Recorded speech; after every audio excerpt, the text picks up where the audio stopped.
Hello, everybody. Here we are, 5.6 equivalent ratios. I think we'll get this all right. This is kind of like equivalent fractions. So let's start off. I have color on my picture, but you don't. So sorry about that. But which cards? So which of these? This says A. This says B, C, D, E, F. Which cards have the same ratio of pepperoni pieces to pizza? So I assume that the big ones are the pizzas, the small ones are the pepperoni pieces. So this one, let's count the pizzas first. Looks like there's 2. And then pepperoni slices, we have 1, 2, 3, 4, 5, 6, 7, 8. So 2 to 8. No, that's not an 8. So here we go, 2 to 8. Now let's count B. Looks like we've got 3 pepperoni pizzas and 1, 2, 3, 4, 5, 6, 7, 8, 9. 3 to 9. This one here we have 2 pizzas and we have 1, 2, 3, 4, 5 pieces of pepperoni. Let's do F. We have 2 pizzas and 1, 2, 3, 4, 5, 6 pieces of pepperoni. Letter E, we have 1.5 pizzas and 2, 4, 6 pieces of pepperoni. And the last one looks like we have 3 pizzas and 1, 2, 3, 4, 5, 6, 7, 8, 9, 10, 11, 12, and 12 pieces of pepperoni. So it's kind of hard to tell. I mean, none of them at the moment look like they are exactly equivalent. But what we need to do is reduce each of these to find out if they're equivalent or not. I'm going to zoom out for a second, and then we can reduce each of them, and maybe that will give us a better idea. So I'm going to actually rewrite this one 2 to 5 up here. And I'll rewrite this one at the bottom, 2 to 6. So now let's do it. Let's go. We got 2 to 8. 2 goes into each of these, so we can reduce it to 1 to 4 if I divide both of these by 2. So that's an equivalent ratio. Then let's do 3 to 9. 3 goes into each of these, so if I divide 3 by 3, I get 1. And if I divide 9 by 3, I get 3. All right. Next, 2 to 5. Nothing goes into 2 that also goes into 5. So that's that for that one. So there's no way to reduce that one further. We can, if you want, write an equivalent ratio by making it into, say, like, 4 to 10. But that doesn't really match anything else we have. So I don't know if that's going to be helpful. But now let's try this one, 2 to 6. Okay, 2 can go into 2 once, and 2 can go into 6 3 times. Okay, so we have our first equivalent sets. And now let's look 1.5 to 6. Well, I guess like another way, like I would try to make this into a whole number. So we can times each of them by 2. We would get 3 to 12. And that does match something else we have. And now you can kind of see, you can reduce each of them. 3 goes into each of them. So we can reduce it now maybe a little bit more easily to 1 to 4. Okay, so we have now another equivalent ratio. And last one, we had 3 to 12. 3 goes into 3 once, and 3 goes into 12 4 times. So that is equivalent. Wait, let me do some different colors here. So this one, and this one's on its own. Okay, so there you have it. So basically it's like for as many pizzas, there's like the same kind of like quantity of pizza to pepperoni ratio. The same is different. The same is better. I personally like more pepperoni, so I would want the like 1-to-3 ratio rather, or the higher ratio, sorry. Okay, let's do the next one.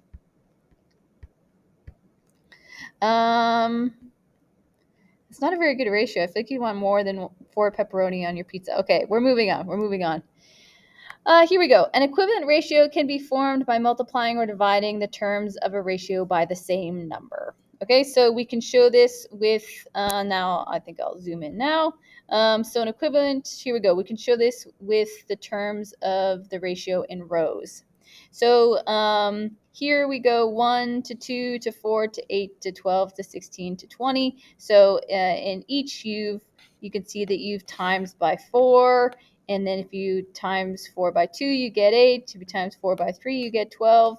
And if you move at the one part of the ratio at the same rate you move at the other part of the ratio, you're going to get equivalent ratios. So any two of these pairs have the same ratio as the one before it and the one behind it, because they've been either multiplied or divided by the same number.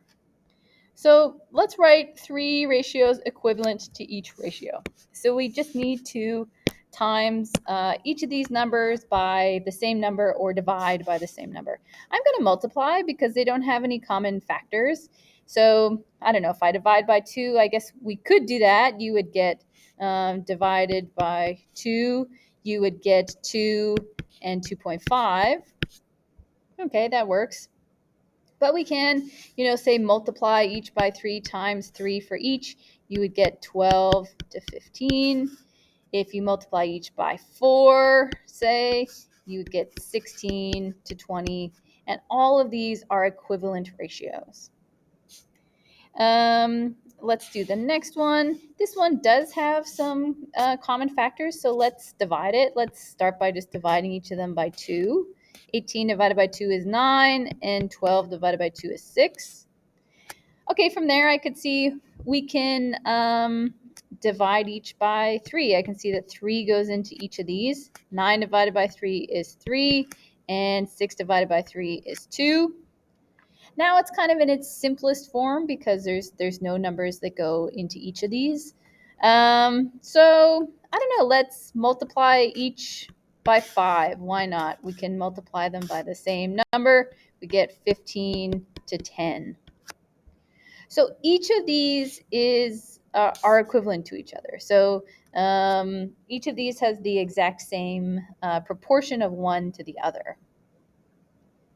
Okay, and each of these, it should be true that if you made them into a fraction, that we would get the same output in our calculator. So if I go, say, 18 divided by 12, let me see, move that over, you get 1.5. If I do 9 divided by 6, I should get 1.5. If I do 3 divided by 2, I should get 1.5. If I do 15 divided by 10, I should get 1.5, and on and on. So let's do the last one. There's nothing that goes into 7 that also goes into 2. So let's go upwards. Let's times by 2. We get 14 and we get 4. We can times by 2 again. We get 28 and 8. And say we times from the beginning, if we times each by 3, we would get 21 and 6. And these should all be equivalent. They should all give us the exact same number if we divide them. If we go 14 divided by, 14 divided by 4, 3.5. If we do 7 divided by 2, we should get 3.5. If we do 21 divided by 6, we should get 3.5, and on and on. So these are all equivalent ratios. Okay, write each equivalent ratio in simplest form. Okay, so we want to, just like our fractions, if we have, 2 over 4 in simplest form, we want to divide top and bottom by 2 to get 1/2 until there's no other numbers that go into each of them. So it's best, we're looking for the kind of greatest common factor, and the greatest number that goes into both 6 and 18 is 6. So 6 divided by 6 is 1, and 18 divided by 6 is 3. So I'll show you divided by 6, divided by 6.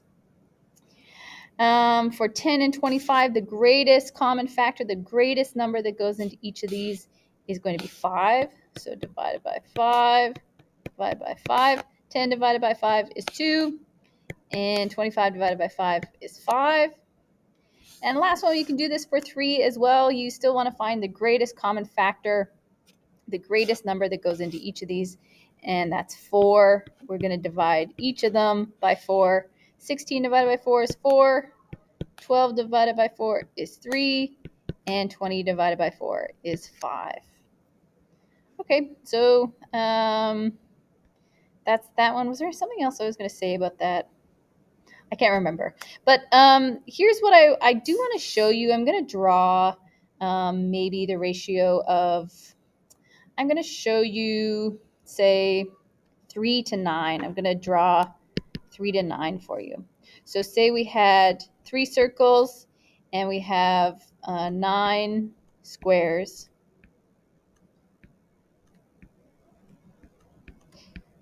Like that.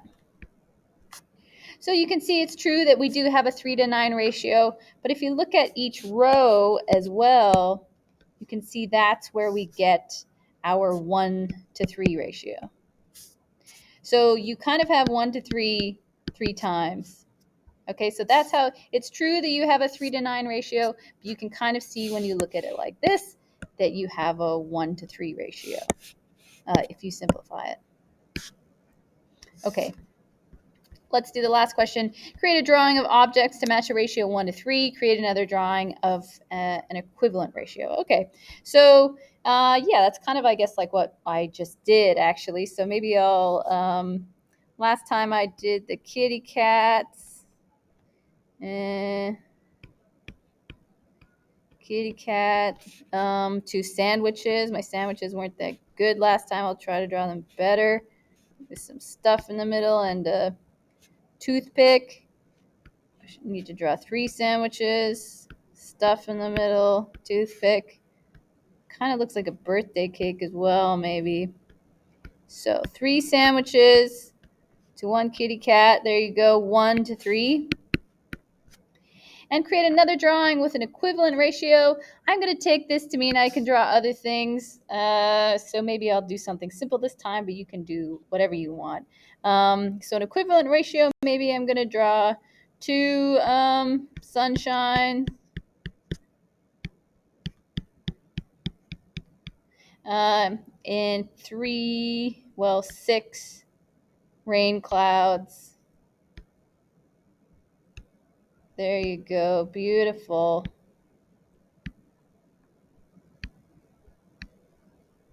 Might not be a rain cloud. Maybe it's just a nice white fluffy cloud. There you go. So that's a 2 to 6 ratio.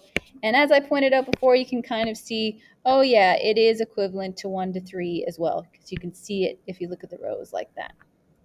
Okay, thank you very much. I will let you know what textbook questions I want you to do.